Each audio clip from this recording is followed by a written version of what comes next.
Routine. আজকে আমাদের যে ক্লাসের যে আলোচ্য বিষয় সাবজেক্ট সেটা হচ্ছে হোমিও ফিলোসফি। তা গোটা পৃথিবীতে হোমিও ফিলোসফি অনেক অথর আছে। আমরা ঠিক করেছি যে আমরা কেন ফিলোসফিটা নিয়ে আলোচনা করব, কেন ফিলোসফিটাকে আমরা ফলো করব। তা কেন ফিলোসফিতে কেন সাহেব যেটা করেছেন, তিনি লেকচার হিসাবে তার যে চ্যাপ্টারগুলো ভাগ করেছেন, অর্থাৎ লেকচার 1, লেকচার 2, লেকচার 3 এইভাবে তিনি ভাগ করেছেন। আমরা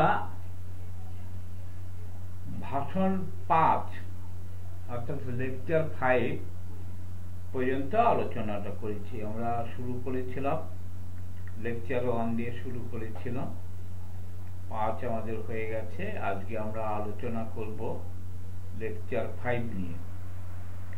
লেকচার 5-এ একটু বিস্তারিত আছে, তাই সেই জন্য আজকে আমরা দুটো ভাগ করে নেব।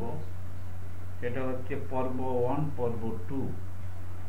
তা আমরা দুটো ভাগ করে প্রথম পর্বে আজকে আমরা আলোচনা করব। সেটা হচ্ছে লেকচার 6, 6 নম্বর জেমস টেলর কেন্টের ভাষণের 6 নম্বর নিয়ে আমরা আজকে আলোচনা করব। তা 6 নম্বরে কেন সাহেব যেটা বলেছেন সেটা হচ্ছে পক্ষপাতহীন পর্যবেক্ষক। পক্ষপাতহীন পর্যবেক্ষক। পক্ষপাতহীন বলতে আমরা অনেক সময় দেখি, আমরা অধিকাংশ মানুষ কুসংস্কারে খানিকটা আচ্ছন্ন থাকি। তা অর্থাৎ কুসংস্কার মুক্ত হয়ে যে অবজারভার, সেই কুসংস্কার মুক্ত থাকতে হবে বা পক্ষপাতহীন থাকতে হবে। সেই পর্যবেক্ষককে লক্ষণ দ্বারা প্রদর্শিত অবস্থার পরিবর্তন লক্ষ্য করে এবং এর মাধ্যমে, এই অবজারভেশনের মাধ্যমে আমরা সঠিক ওষুধ নির্বাচন করব। মাথায় রাখতে হবে যে আমরা যে সমস্ত রোগী দেখি, রোগীদের মধ্যে কিন্তু একটা প্রবণতা থাকে, তাদের দৃষ্টিভঙ্গিটা অ্যালোপ্যাথিক দৃষ্টিভঙ্গি। অর্থাৎ তারা যে বর্ণনাগুলো দেয়, সেই বর্ণনাগুলো তারা রোগ ভিত্তিক কথা বলে। আমরা আমাদের দৃষ্টিতে, হোমিওপ্যাথিক দৃষ্টিতে হচ্ছে homeopath treat the patient not disease. অর্থাৎ আমাদের কাছে রোগের কোনো গুরুত্ব নেই, লক্ষণের গুরুত্বটা বেশি। আমরা ওষুধ নির্বাচন করি as per totality of symptoms, লক্ষণের টোটালিটির উপরে বেস করে।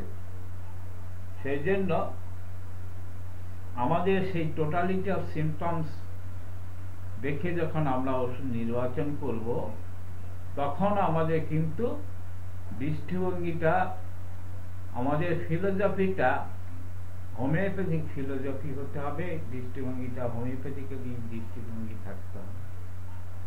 তা সেই ক্ষেত্রে আমরা যেটা জানি যে রোগের পরিচয় হচ্ছে সিমটমস, লক্ষণ হচ্ছে তার পরিচয়।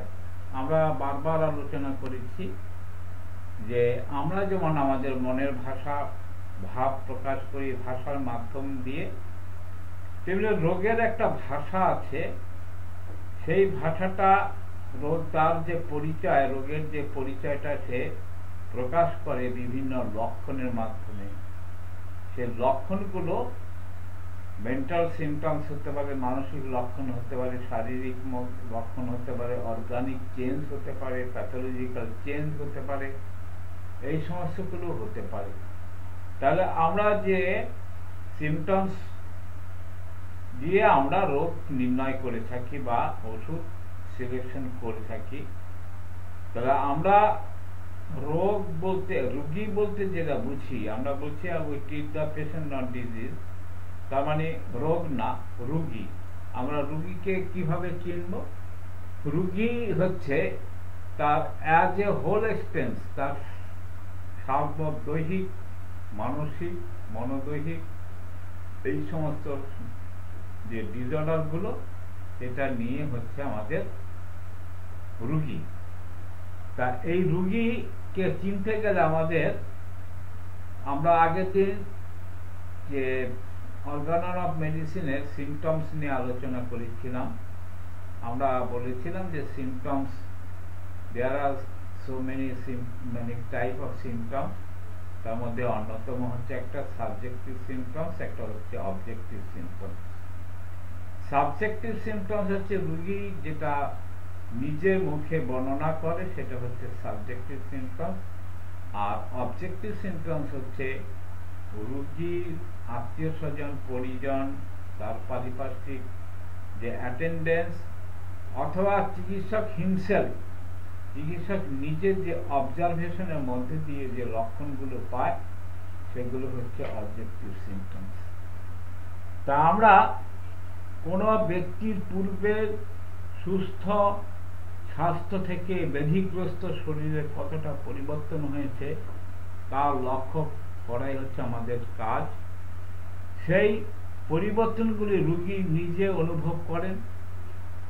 রোগী নিজে অনুভব করে কি করে? তার সাথে যারা আসেন তারা ব্যক্ত করেন, এবং পরিবর্তনগুলি রোগী নিজে অনুভব করে চিকিৎসককে বর্ণনা করেন, চিকিৎসক নিজেও পর্যবেক্ষণ করেন।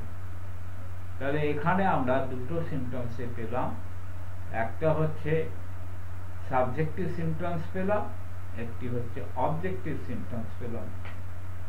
অর্থাৎ তার যে শরীরের যে পরিবর্তনগুলো হয়েছে এবং যেটা রোগী নিজে অনুভব করে চিকিৎসককে বর্ণনা করছে, সেটা হচ্ছে সাবজেক্টিভ সিমটমস। আর তার সাথে যারা অ্যাটেন্ডেন্স, তারা যে ব্যক্ত করেন এবং চিকিৎসক নিজে যেটা পর্যবেক্ষণ করেন, এগুলো হচ্ছে অবজেক্টিভ সিমটমস। তাহলে আমরা এখানে subjective symptoms and objective symptoms, দুটো সিমটমস পেলাম। তবে এই ধারণাশীল সমস্ত লক্ষণগুলি ব্যাধির সম্পূর্ণ প্রকাশ করে। এই যে subjective symptoms and objective symptoms যেটা আমরা সংগ্রহ করলাম, এইগুলো নিয়ে হচ্ছে তার যে ব্যাধি, এটা পরিপূর্ণ ব্যাধির প্রকাশ পেল। এই সব একত্র করে সত্য এবং উপলব্ধিমূলক ব্যাধির ছবি তৈরি করলো। তাহলে একটা ব্যাধির যে পিকচার তৈরি হলো, যে ছবিটা তৈরি হলো, subjective symptoms and objective symptoms নিয়ে যেগুলো আমরা সংগ্রহ করলাম, সেটা নিয়ে ব্যাধির একটা পিকচার, ছবি তৈরি হলো। এই পরিচ্ছেদে আমাদের শিক্ষণীয় বিষয় যেটা হচ্ছে, জ্ঞানী চিকিৎসকের কাছে প্রকাশিত লক্ষণ সমূহ রোগের চরিত্র প্রকাশ করে থাকে। এই লক্ষণ সমূহ বিশৃঙ্খলা অবস্থা প্রকাশ করে। আমরা যেটা জানি as per organon of medicine, যেটা আমরা জানি যে ব্যাধিটা হচ্ছে কি, যে internal derangement of vital force, internal derangement of vital force, জীবনী শক্তির আভ্যন্তরীণ যে গোলযোগ, সেই গোলযোগটা হচ্ছে ব্যাধি। আর এই ব্যাধিকে চিনতে আমরা কি কি হেল্প পেতে পারি? যেহেতু এই ব্যাধিটা কিছু প্রকাশ করে, সে প্রকাশ করে কিভাবে? তার কিছু লক্ষণের মাধ্যমে।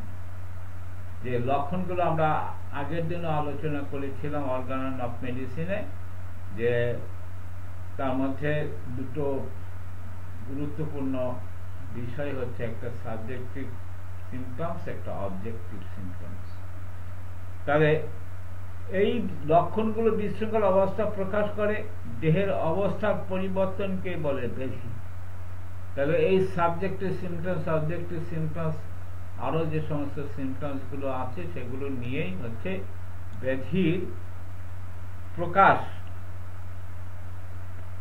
তা করণীয় বিষয় দেহের বিশৃঙ্খলাকে সঠিকভাবে নিয়ে আসা। এই যে বিশৃঙ্খল ডিরেসমেন্ট, ইন্টারনাল ডিরেসমেন্ট যেটা হয়েছে সেটাকে আবার পূর্বের অবস্থায় ফিরিয়ে নিয়ে আসাই হচ্ছে মিশন অফ দ্য ফিজিশিয়ান, চিকিৎসকের একমাত্র কর্তব্য। মানুষের অঙ্গ সম্বন্ধে এবং কিভাবে এইসব বিষয়গুলো ঘটলো এই চিন্তাতে মন যতদিন আবদ্ধ রাখবো ততদিন আমরা বিভ্রান্তি দ্বারা পরিচালিত হব। আমরা মানুষের অঙ্গ, যে অর্গানগুলো, যে সিস্টেমগুলো আছে, কিভাবে এই বিষয়গুলো ঘটলো, এই চিন্তা মনকে যতদিন আবদ্ধ রাখবো, যতদিন আমরা এইভাবে শিখব, ততদিন আমরা বিভ্রান্তি দ্বারা পরিচালিত হব, বিভ্রান্তির শিকার হব, আমরা ভুল পথে পরিচালিত হব। ব্যাধির চরিত্রের প্রতিনিধির ন্যায় লক্ষণগুলি সম্পূর্ণভাবে যত্নপূর্বক লিপিবদ্ধ করে যদি আমরা নির্দিষ্ট মনে চিন্তা করি তবে আমাদের কোনো বিভ্রান্তি হবে না। তাহলে আমাদের করণীয় কি? এই বিভ্রান্তি বা ভুল পথে আমরা যাতে না যাই তার জন্য আমাদের করণীয় কি? করণীয় হচ্ছে খুব যত্ন সহকারে তার সমস্ত লক্ষণগুলো লিপিবদ্ধ করতে হবে, করে নির্দিষ্ট মনে চিন্তা করে আমাদের এগোতে হবে। তাহলে এই বিভ্রান্তি অবকাশ থাকবে না। আমরা বেশিরভাগ হোমিওপ্যাথি চিকিৎসকদের দেখি, তারা এই যাকে আমরা বারবার গুরুত্ব দিচ্ছি যে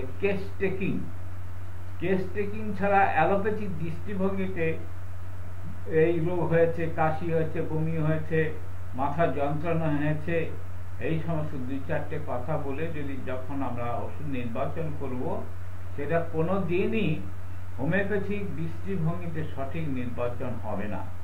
তাহলে হোমিওপ্যাথিক দৃষ্টিভঙ্গিতে সঠিক নির্বাচনের একমাত্র মন্ত্র, একমাত্র পথ, সেটা হচ্ছে কেস টেকিং করা, এবং সেই কেস টেকিংটা গভীরভাবে করতে হবে এবং সেটা নিয়ে অ্যানালিসিস করতে হবে। এই অ্যানালিসিস যদি আমরা না করি তাহলে আমাদের বিভ্রান্তি হবেই হবে। হ্যানিম্যান এই অনুচ্ছেদে পক্ষপাতিত্বহীন পর্যবেক্ষক বলে শুরু করেছেন। হ্যানিম্যান কি বলেছেন? পক্ষপাতহীন পর্যবেক্ষক, অর্থাৎ ফিজিশিয়ান হচ্ছে অবজারভার, চিকিৎসক সে অবজারভার, সেই অবজারভার অবজার্ভ করবে। সে অবজার্ভ করার সময় তার মনে কোনো রকম কুসংস্কার রাখলে চলবে না, কোনো রকম ফিক্সড আইডিয়া, ভ্রান্ত ধারণা থাকলে হবে না। তাকে পরিষ্কার স্বচ্ছ মন নিয়ে তার পর্যবেক্ষণটা করতে হবে, কোনো রকম পক্ষপাত করা চলবে না, পক্ষপাতহীন পর্যবেক্ষক হতে হবে। তাহলে চিকিৎসককে পক্ষপাতহীন পর্যবেক্ষক হতে হবে। বর্তমান কালে এমন একজনকে অনুসন্ধান করা যাবে না যার মধ্যে এই পক্ষপাত দুষ্ট বিষয়টা নেই। আমরা কম বেশি সবাই পক্ষপাত দুষ্ট, সব মানুষকে পক্ষপাত দুষ্ট থাকে। মানুষ রাজনীতিতে, ধর্মে এবং চিকিৎসা বিদ্যায় স্ব বিশ্বাসে অটল থাকে।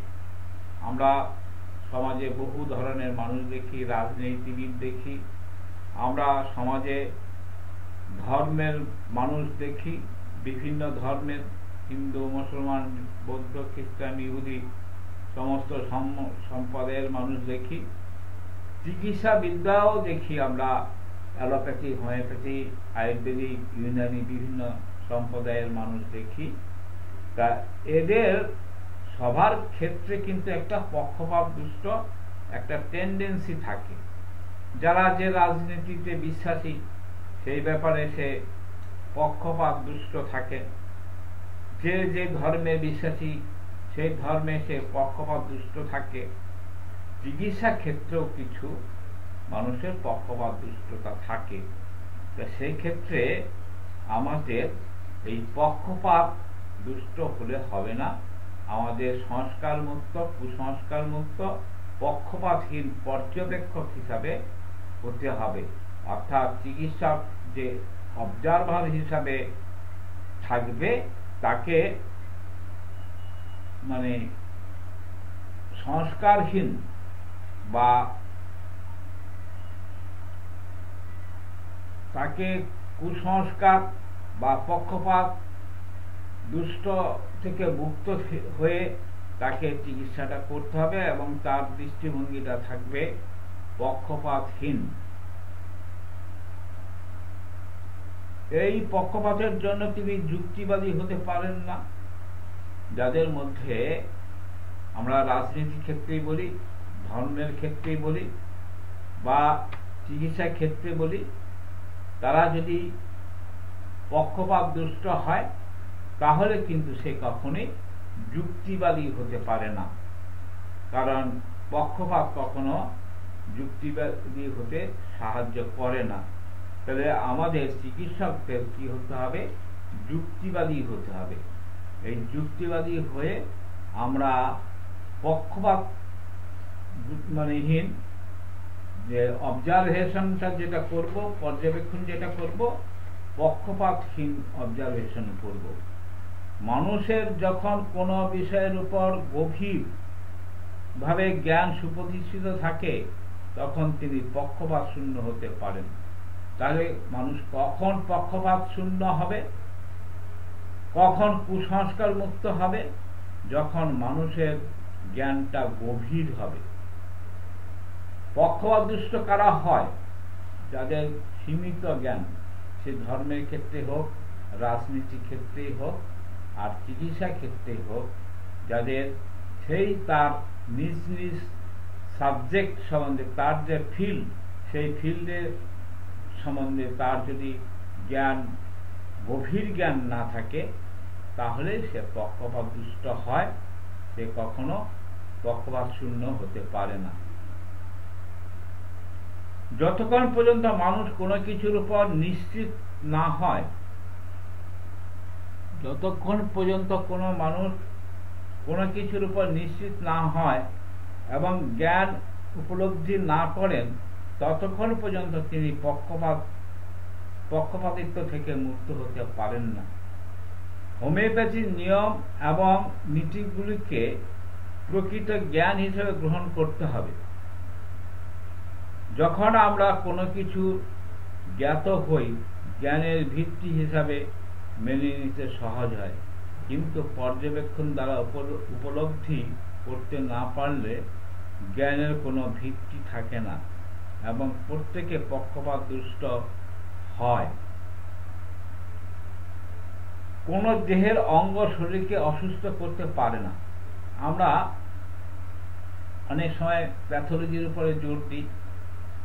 আমরা মনে করি যে কোনো অঙ্গ শরীর অসুস্থ করতে পারে। তা অঙ্গ প্রত্যঙ্গের আগে মানুষ, অঙ্গ প্রত্যঙ্গের আগে হচ্ছে মানুষ। আমরা যেটা বলেছিলাম, পেশেন্ট, রুগী হচ্ছে অ্যাজ এ হোল স্টেন, সামগ্রিকভাবে সে রুগী।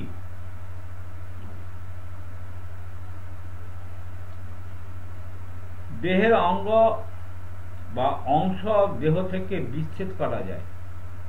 আমাদের যে শরীরটা, সেই শরীর থেকে যে কোনো অঙ্গ আমরা আলাদা করতে পারি, কিন্তু মানুষের অবস্থিতি থেকে যায়, তার যে এক্সিস্টেন্স সেটা কিন্তু থেকে যায়। এক দেহাংশ অন্য দেহাংশে কে অসুস্থ করতে পারে না। যখন আমরা উপলব্ধি করব বিষয়গুলি কেন্দ্র থেকে পরিধি পর্যন্ত, তখন আমরা স্বীকার করব কেন্দ্র থেকে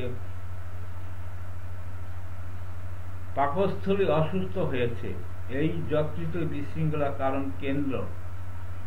অর্থাৎ আমরা আগের দিন আলোচনা করেছিলাম যে একটা রাষ্ট্র তার পরিচালনা হয় কেন্দ্র থেকে পরিধি পর্যন্ত।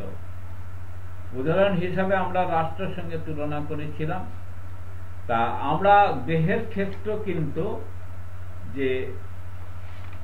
যে অনুভূতি, যে বিশৃঙ্খলা, যে আরোগ্য, সমস্ত কিছু কিন্তু মানে সেন্টার টু পেরিফেরি পর্যন্ত বিস্তৃত থাকে, অর্থাৎ কেন্দ্র থেকে পরিধি পর্যন্ত এটা বিস্তৃত থাকে। আজকের যে অনুচ্ছেদ, সেই অনুচ্ছেদে হ্যানিম্যান টিস্যুর পরিবর্তন বা দেহাংশ পরিবর্তনের কথা বলেননি। আমরা অনেক সময় প্যাথোলজিতে দেখি যে আমাদের দেহের যে টিস্যুগুলো আছে, সেই টিস্যুর কিছু পরিবর্তন, প্যাথোলজিতে আমরা টিস্যুর পরিবর্তন দেখি। তা হ্যানিম্যান কখনো টিস্যুর পরিবর্তন বা দেহাংশের পরিবর্তনের কথা বলেননি, কিন্তু অবস্থার পরিবর্তনের কথা বলেছেন। তিনি বলেছেন অবস্থার পরিবর্তনের কথা। আভ্যন্তরীণ বিশৃঙ্খলা ধরুন, মানে ইন্টারনাল ডিরেসমেন্ট যেটা আমরা বলছি, কিছু ফলশ্রুতি পরবর্তী পর্যায়ে ঘটে থাকে, তা তারা কেবল প্রকাশ করে। তাহলে কি হচ্ছে যে ইন্টারনাল যে ডিরেসমেন্ট, আমরা আবারও ফিরে যাই ভাইটাল ফোর্সে, অর্থাৎ internal derangement of vital force. এই ভাইটাল ফোর্সের যে আভ্যন্তরীণ গোলযোগ হয়, তারই প্রকাশ ঘটে। পক্ষপাতিত্বের হাত থেকে মুক্তি পেতে প্রথমে যা যা করতে হবে, তাদের মধ্যে একটি বিষয় হলো আমরা অবশ্যই হোমিওপ্যাথি অধ্যয়ন করব। অর্থাৎ এই যে পক্ষপাতহীন যে দৃষ্টিভঙ্গিটা, এইটাকে আয়ত্ত করতে গেলে আমাদের হোমিওপ্যাথিটা ভালো করে পড়তে হবে। পক্ষপাত পূর্ণ চিন্তাধারা মানুষকে আইন প্রতারিত করে। যখন মানুষের মধ্যে চিন্তা চেতনার মধ্যে পক্ষপাতিত্ব বিষয়টা থাকে, তখন মানুষকে আইন প্রতারিত করে, কারণ তখন আইন এবং মতবাদগুলিকে তিনি ভুল ব্যাখ্যা করেন। অর্থাৎ কোনো মানুষের মধ্যে, তার চিন্তা চেতনার মধ্যে যদি পক্ষপাত দুষ্ট থাকে, তাহলে সেখানে কোনো মতবাদকে সে ভুল ব্যাখ্যা করে। কৃষ্ণকায় দ্রব্যগুলি তারা শ্বেতবর্ণ দেখে, প্রত্যেক ব্যাধির ছবি পক্ষপাতিত্ব মনে পরিবর্তন হবে, কারণ তিনি তার অনুভূতি দ্বারা কেবল উপলব্ধি করেন এবং চক্ষু দিয়ে পর্যবেক্ষণ করেন, আঙ্গুল দিয়ে তারা চেহারার আকৃতি অনুভব করেন। যেমন আমরা আমাদের দৃষ্টিশক্তি বিচার দ্বারা বলি সূর্য উদিত হচ্ছে, যদিও আমরা আমাদের বিচার বুদ্ধি দ্বারা জানি সূর্য কোনোদিন উদিত হয় না। আমরা যেটা দেখতে পাই, চর্মচক্ষে যেটা দেখতে পাই, সূর্য উদিত হয়, কিন্তু প্র্যাকটিক্যালি কি সূর্য উদিত হয়? তা সূর্য কোনোদিনই উদিত হয় না। আমরা যদি আমাদের অনুভূতিকে কেবল বিশ্বাস করি, তবে আমাদের সমস্ত ধারণাগুলিকে আমাদের স্বীকার করে নিতে হবে। যদি অনুভূতিগুলি একই রকম হয়, তবে সবাই মেনে নেবে, কিন্তু অনুভূতিগুলি যদি বিভিন্ন হয়, তাহলে দুজনের অনুভূতি দুই রকম হবে, সুতরাং তাদের এক বিষয়ে একমত হবে না। সুতরাং যাদের অনুভূতি, দুটো মানুষের দুটো অনুভূতি যদি দুই রকম হয়, তাহলে তাদের কিন্তু যে বিচার, সে বিচার একরকম হবে না, কারণ মানুষের পর্যবেক্ষণ বিভিন্নতা সৃষ্টি করে, সুতরাং বিভিন্ন ধারণা এবং তত্ত্বের প্রতিষ্ঠা করে। আমরা হোমিওপ্যাথির নীতি এবং মতবাদ পরীক্ষা এবং সত্য অনুসন্ধান করতে পারি। আমরা যদি পক্ষপাত পরিত্যাগ করতে না পারি, নীতিগুলো তেমন আমাদের কাছে ভ্রম বলে মনে হবে। সংস্কার মুক্ত পরিদর্শকরাই সত্যিকারের বৈজ্ঞানিক এবং ব্যক্তি প্রত্যেকে বিভিন্ন ব্যাধির আক্রমণের অবস্থা পরিবর্তন ছাড়া অন্য কিছুই দেখে না।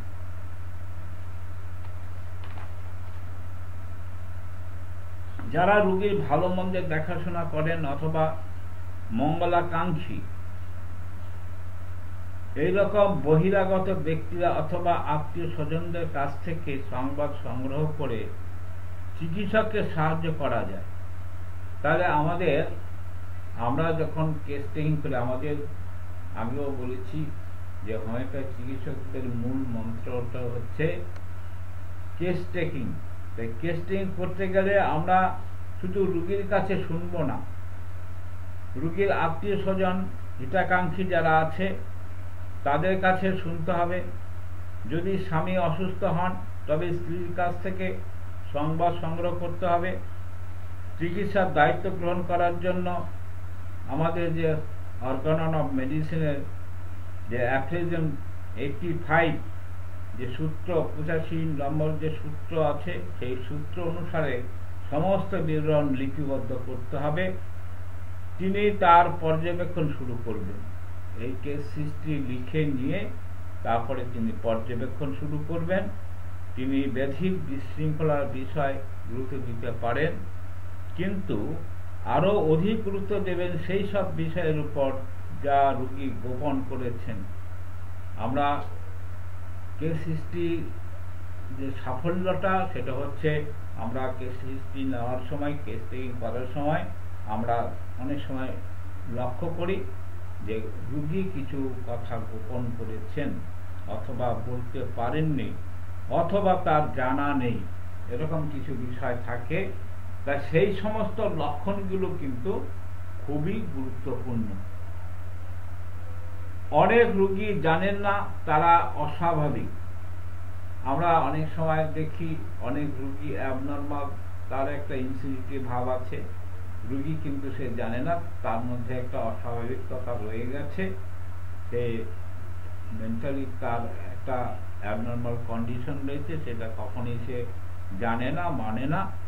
তা সেক্ষেত্রে আমাদের এই অস্বাভাবিক অবস্থাটা আমরা জানতে পারবো তার যে পারিপার্শ্বিক যে সমস্ত লোকজন আছে, তার আত্মীয় স্বজন আছে, তাদের কাছে জানতে পারবো। তারা ডাক্তারের চেম্বারে অদ্ভুত এবং অস্বাভাবিক ব্যবহার করে থাকেন। আর এছাড়াও দেখা যায় যে তারা চিকিৎসকের চেম্বারে এসে কিছু অস্বাভাবিক আচরণ করে, সেটা চিকিৎসক সেই অবজারভেশনের মাধ্যমে সেটা উপলব্ধি করতে পারেন। যেসব কার্য তিনি সুস্থ অবস্থায় করতে পারতেন না, সেই সমস্ত কার্যগুলি অবস্থা পরিবর্তনের নিদর্শন। এই যে অ্যাবনর্মালিটি, এইটা কিন্তু আমাদের রোগ নির্ণয়ের ক্ষেত্রে একটা সহায়ক বিষয়। চিকিৎসক আরো লক্ষ্য করবেন রোগী কি পর্যবেক্ষণ করছে, লক্ষ্য করবেন দেহের গন্ধ, দেহাংশের শব্দ, বক্ষের শব্দ এবং তার হস্তের দ্বারা অথবা তাপ নির্ণয়কারী যন্ত্র দ্বারা তার জ্বরের প্রবলতা, এই সমস্যাগুলো অবজার্ভ করতে হবে। মূল্যবান বিষয় যেভাবে তার কাছে ব্যাধিটি উপস্থাপন করেছে, তাতে তিনি ব্যাধির একটি সম্পূর্ণ ছবি সংগ্রহ করেছেন। এই যে আমরা কেস টেকিং করছি, এই কেস টেকিং করে কিন্তু আমরা তার যে রোগী, আমরা রোগ বলবো না, হোমিওপ্যাথিক দৃষ্টিতে রোগ বলবো না, রোগী বলবো, রোগী অ্যাজ এ হোল এক্সটেন্স, সেই রোগীর তার যে মূল্যবান বিষয়, সেই ব্যাধিটি উপস্থাপন করেছেন বিভিন্ন রকম সিমটমসের মাধ্যমে। আমরা সেই ছবিটা, পরিষ্কার ছবিটা আঁকতে পারবো যদি আমরা কেস টেকিংটা করি। যে বিষয়গুলো আমাদের দৃষ্টি আকর্ষণ করে, এটা হচ্ছে তন্তুর পরিবর্তন, তার সামান্যই মূল্যবান।